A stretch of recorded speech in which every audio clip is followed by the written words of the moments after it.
Началникът на инспектората пристигна в Сатовча по жалба на преподавател от мюсюлманското село Кочан, че изучаваният в училището материал по религия не отговаря на условията на Министерството на образованието.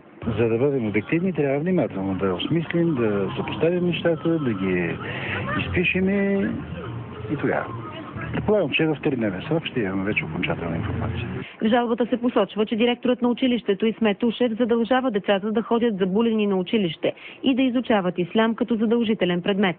Оказва се, че пристигайки в селото не намираме нито една забулена ученичка.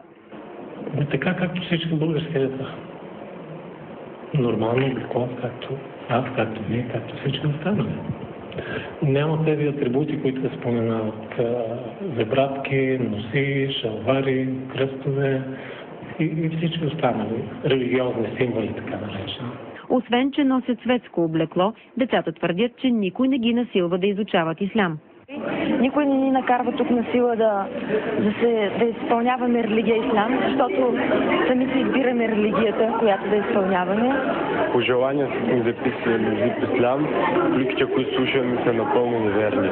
107 ученици от местното училище са се подписали в протестна декларация, която ще изпратят на образователния министър.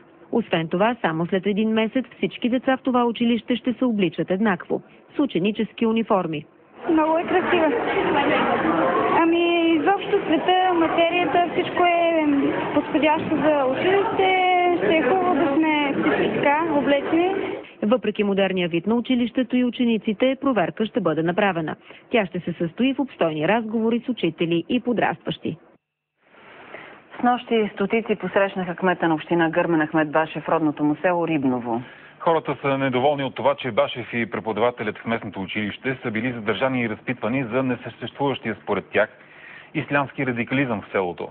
Антон Хекимян и операторът Хари Васев с подробностите.